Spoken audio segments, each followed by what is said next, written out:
Hey everybody, Miss G here. So, today we are going to be talking about the earliest Greek civilizations, which hopefully you are familiar with a little bit now because you've done your Quizlet on Google Classroom.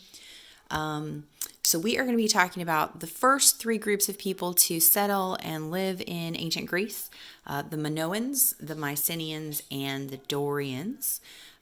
So we're going to be working on our doodle notes, and I am going to work on them with you guys while I explain things to you just like we do in class with the document camera, but be patient because I've had to rig up some fake document camera situation in my house because I don't have one here. All right, so first things first, the first group of people to ever settle in ancient Greece were there from about 2500 to 1400 BCE. Make sure that's not bleeding through.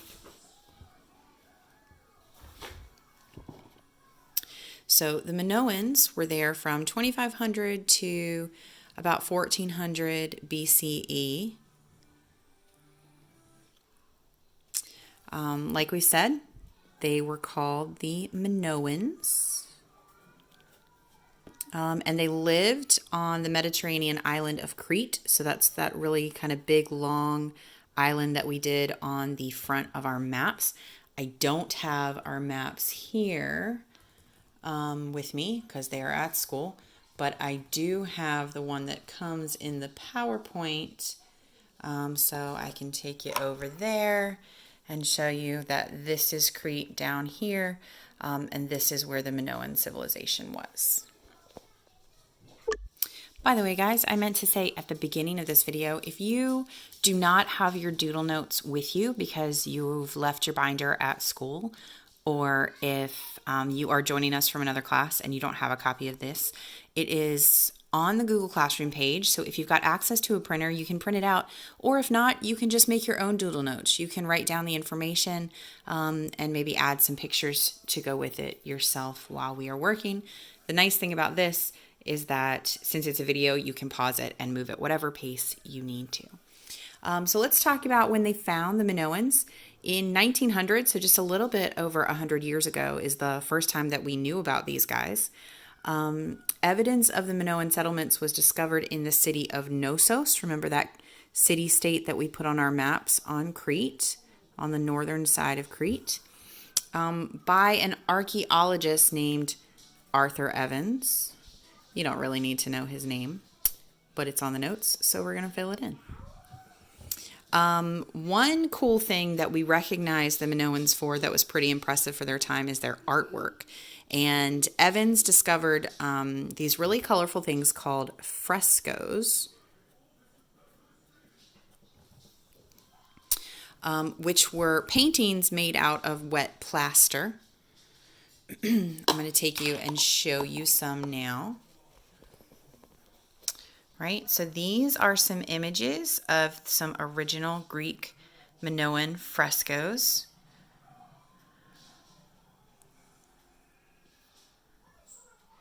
So if you notice, you're going to see some themes.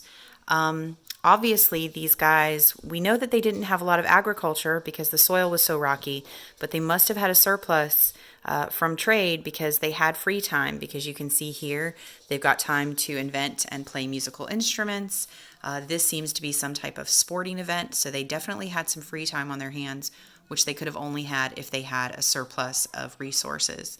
But again, this is going to come from trade and not agriculture because we are in our first civilization that is not river-based. If you also notice, there's some themes here. We've got boats. This is that trireme type of boat that we talked about. So these guys are out on the water. We've also got some sea creature life here. We've got some dolphins and some fish. So that is telling us that where did they spend a lot of their time? On the sea. That is correct. All right, so those are some frescoes, and those were found in that condition even though they were thousands of years old.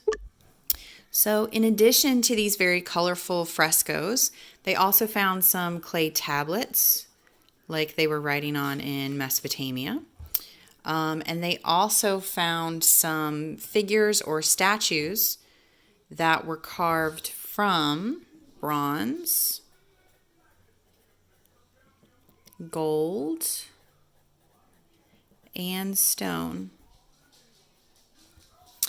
So they had time to be doing quite a bit of artwork. I'm trying to get it so that the whole thing is in the frame.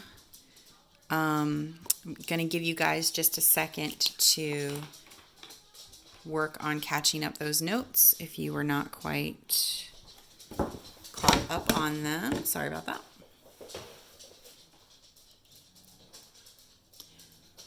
Don't forget, it's always fun to add your own doodles or to color in the doodle notes while we're working.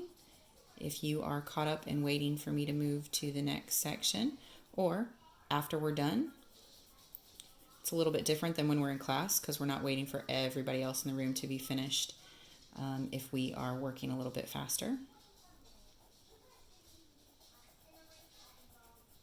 You can tell here that we're in a pretty warm climate from the type of trees we've got pictured.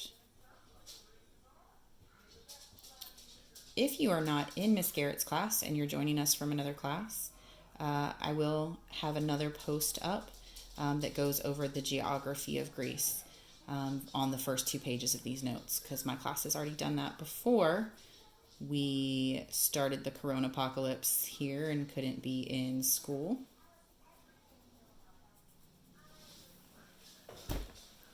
All right, so we're going to pick up from there with our notes. So as we've already talked about, the Minoans